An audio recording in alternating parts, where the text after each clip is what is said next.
અત્યારે ખૂબ જ સરસ મળતા વેજીટેબલનો ઉપયોગ કરી આ કડકડતી ઠંડીમાં ગરમા ગરમ ખાવાની મજા આવી તેવી કાઠિયાવાડી ગિરનારી ખીચડી બનાવીએ. તો અડધો કપ ખીચડિયા ચોખામાં 1/3 કપ મગફળા અને 1/4 કપ તુવેર દાળ ઉમેરી પાણી ઉમેરી અને ઘસી 2-3 વખત સાફ કર્યા પછી ચોખ્ખું પાણી ઉમેરી ખીચડી પલાળી લેવાની. એ પછી પલાળેલી ખીચડીને કુકરમાં ઉમેરી દેવાની. હવે તેમાં મોટા ટુકડામાં સમારેલા બટાકા, ગાજર, ટમેટા, રીંગણ, ફ્લાવર ઉમેરવાના. સાથે ફોલેલી વારોળ, લીલા વટાણા અને લીલી તુવેર દાણા ઉમેરી સ્વાદ પ્રમાણે મીઠું, હળદર, હિંગ ઉમેરી મિક્સ કરી દેવાનું. હવે ઉપરથી 2 કપ પાણી ઉમેરી કુકરનું ઢાંકણ ઢાંકી મીડિયમ ફ્લેમ પર 4 સીટી કરી લીધા પછી અહીં જુઓ ખીચડી પરફેક્ટ બફાઈ ગઈ છે.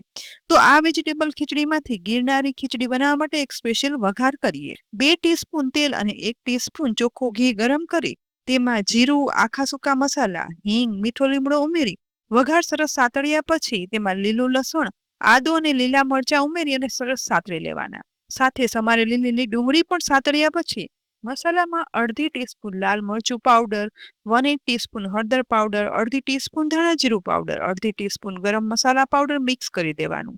અહીં જરૂર પડે તો મીઠું ઉમેરવાનું. થોડું એવું પાણી ઉમેરી વઘાર એકદમ સરસ ઉકળે ને એટલે તેમાં બનાવેલી વેજીટેબલ ખીચડી છે ને તે ઉમેરી દેવાની. વઘારમાં બરાબર મિક્સ કર્યા પછી ઢાંકણ ઢાંકી માત્ર 2 થી 3 મિનિટ ગેસની લો ફ્લેમ પર ગરમ કરવાની.